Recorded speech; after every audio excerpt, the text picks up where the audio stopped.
Hay un dilema que parece definir una parte importante de nuestra transición energética, ¿no? Totalmente.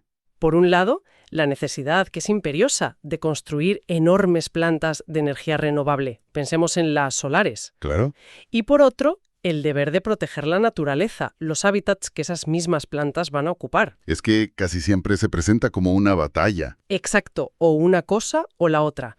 Energía limpia contra biodiversidad. Es la gran paradoja.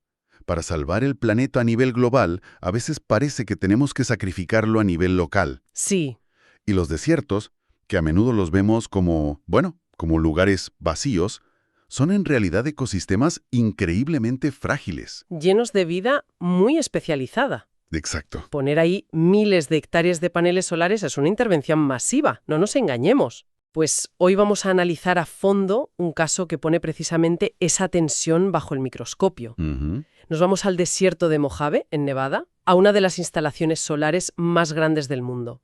Un sitio clave. La fuente es un estudio, la verdad es que fascinante, publicado en 2025, que se hizo una pregunta muy simple.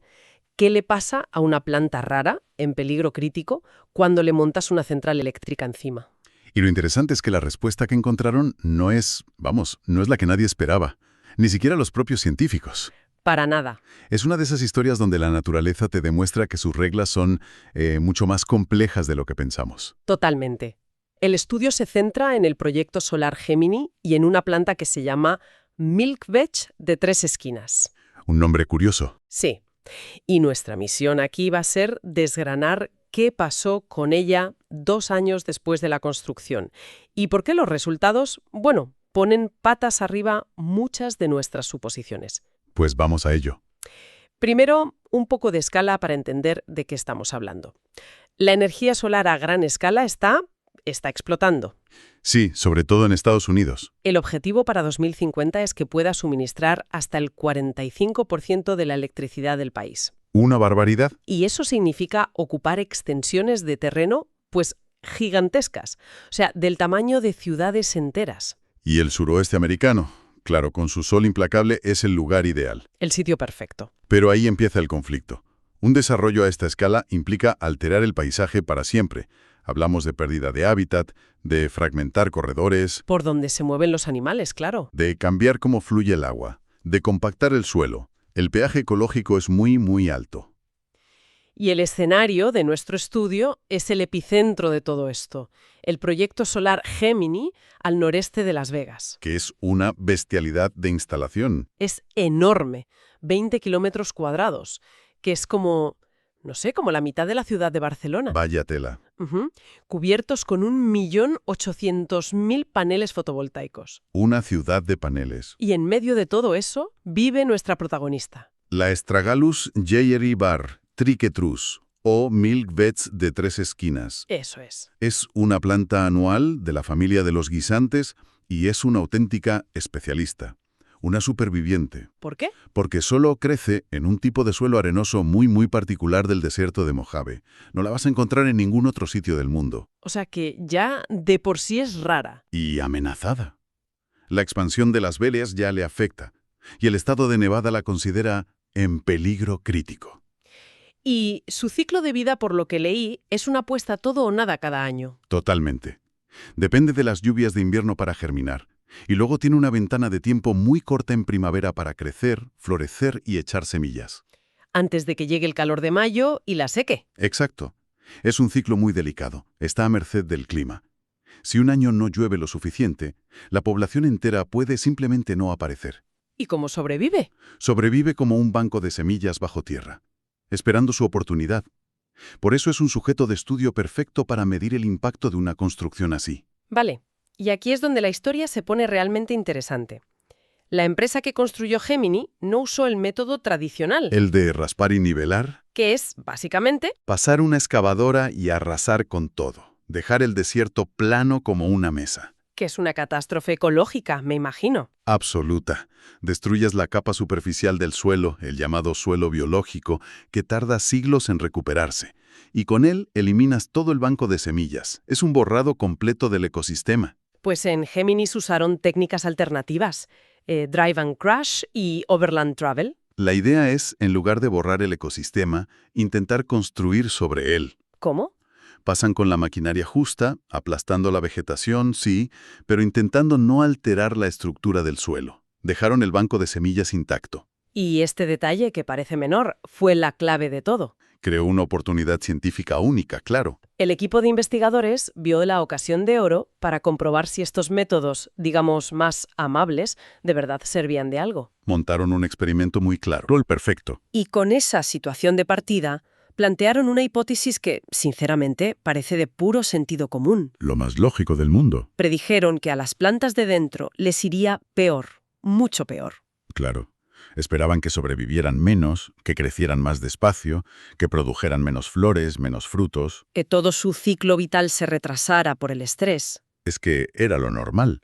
Has puesto una planta rara y delicada en medio de, pues, un polígono industrial. Claro. Hay más sombra, hay maquinaria, hay gente, el viento se corta. Es un entorno totalmente alterado. Lo normal es pensar que la planta va a sufrir. Y con esa hipótesis tan lógica, tan de libro, se fueron al campo a medir. Y aquí es donde la realidad les dio una bofetada. Totalmente. Casi nada de lo que esperaban se cumplió. Empezando por lo más básico, la supervivencia. Que uno esperaría que muchas murieran, ¿no? Por supuesto, aplastadas o por el estrés. Pero no. Siguieron a cientos de plantitas marcadas individualmente en ambos sitios y las curvas de supervivencia eran prácticamente idénticas. ¿Ninguna diferencia? A nivel estadístico, ninguna. En ambos grupos, la mayoría morían en mayo cuando el calor apretaba, que es el comportamiento natural de la especie. O sea, conclusión. La central solar no afectó a su capacidad para sobrevivir la temporada. Rotunda. No la afectó. Vale. Sobrevivieron igual. Un empate. Pero en la partida de la vida, sobrevivir no es suficiente. Hay que reproducirse. Dejar descendencia. Y aquí es donde, al ver los datos, yo me quedé de piedra. No es que a las de dentro les fuera un poco mejor. No. Es que la diferencia es brutal, ¿verdad? Brutal es quedarse corto. Es una paliza. Las plantas que crecían dentro de Gemini eran monstruosamente más grandes que las de fuera. A ver, suelta los datos porque son espectaculares. El ancho de la planta. 4 veces mayor. Una media de casi 29 centímetros de diámetro dentro frente a solo 7 centímetros fuera. 4 veces. Tenían 6 veces más hojas. Pero lo más importante, la reproducción. Produjeron 8 veces más flores. Un momento, 8 veces más flores. Y en frutos, que es lo que lleva las semillas, la diferencia fue aún mayor. 10 veces. 10 veces. 10 veces. Si sumamos todos los frutos que contaron en las plantas que monitorizaron, dentro de Gemini recogieron 3.560 frutos. Y fuera, fuera. En la zona de control, solo 348. Vaya tela. Es como si comparas a dos hermanos y uno mide 1,80 m y el otro 18 metros. La diferencia es de esa escala.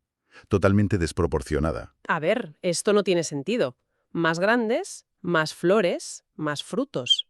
Dentro de una planta industrial. ¿Suena a ciencia ficción? No puede ser solo por la sombra, porque entonces crecerían mejor debajo de cualquier roca. Tiene que haber algo más. Es una reacción lógica pensar que falta una pieza. Y la pieza clave, según todos los indicios, es el agua. El agua. Pero no es tan simple como la sombra de una roca. Lo que el estudio sugiere, basándose en otras investigaciones hechas en el mismo sitio, es que la estructura de la central solar crea un microclima. ¿Un microclima? ¿Cómo? Piensa en los paneles. Proporcionan sombra, sí, y eso reduce la temperatura del suelo. ¿Vale? Pero también actúan como millones de pequeñas barreras contra el viento.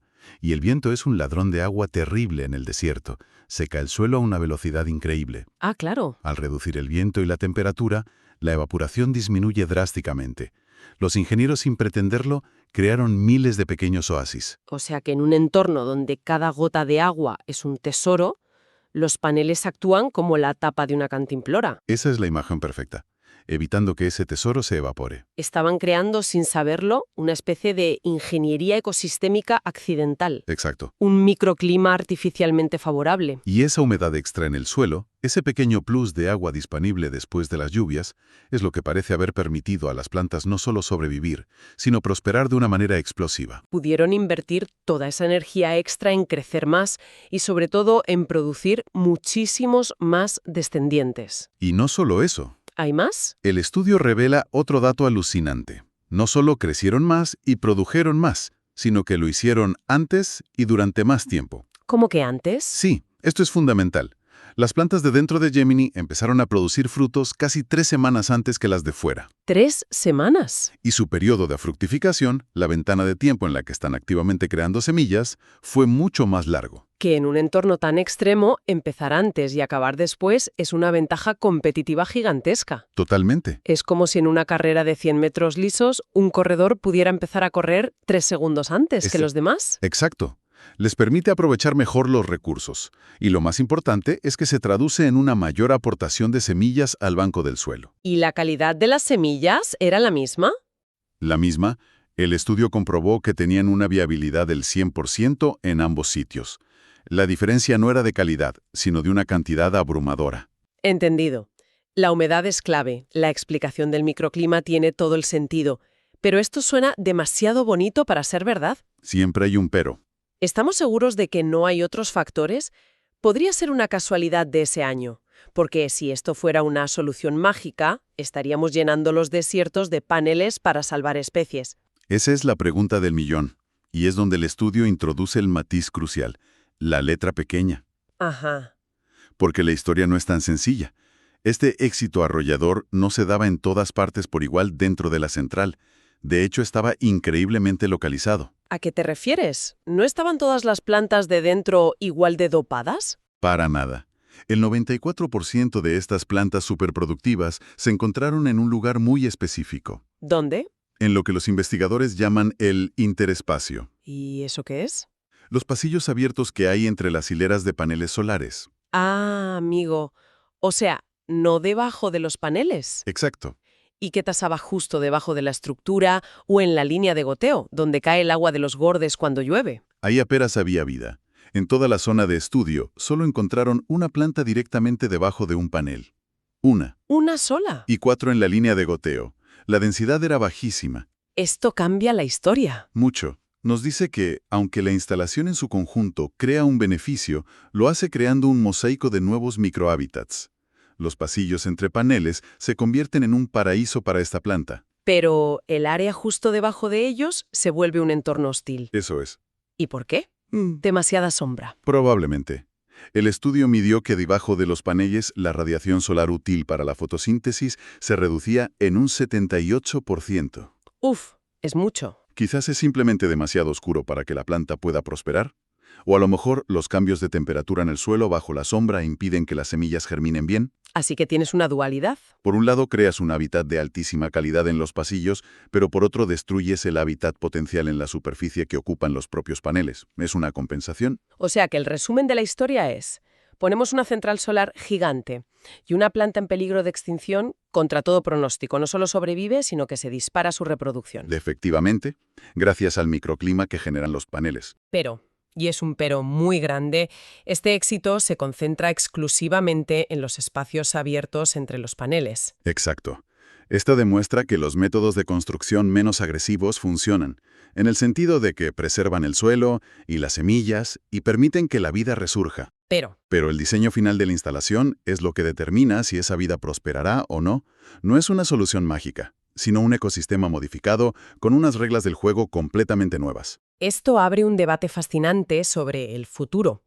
Si este efecto es real, ¿podríamos empezar a diseñar las plantas solares no solo para maximizar la energía, sino también para crear hábitats? Esa es la siguiente frontera. Quizá podríamos ajustar la distancia entre paneles o la altura para optimizar la luz y la humedad para ciertas especies clave. Se habla de agrivoltaica, que es combinar agricultura y paneles. Para a la vez potenciar la conservación. Pero claro, este es solo un estudio de una especie en un lugar. Hace falta mucha más investigación. Y esto nos deja con una idea final para reflexionar, algo que el propio estudio plantea. A ver. La investigación se hizo en un año con lluvias favorables, aunque curiosamente estaban por debajo de la media histórica. La pregunta clave es: en un futuro con sequías más largas y severas, algo que todos los modelos climáticos predicen para el Mojave, ¿qué papel jugarán estas islas de humedad? Es una pregunta inquietante y esperanzadora a la vez. ¿Podrían estas enormes instalaciones, construidas para combatir el cambio climático, convertirse en refugios climáticos inesperados? ¿Arcas de Noé artificiales? Donde ciertas especies del desierto puedan aguantar las peores sequías gracias a esa humedad extra que conservan. O, por el contrario, los impactos negativos, el bloqueo de la luz, la fragmentación del hábitat, acabarán pesando más a largo plazo a medida que las condiciones se vuelvan todavía más extremas. Pues esa es la gran pregunta. La historia de esta extraña convivencia entre el silicio y la vida del desierto a largo plazo todavía está por escribirse.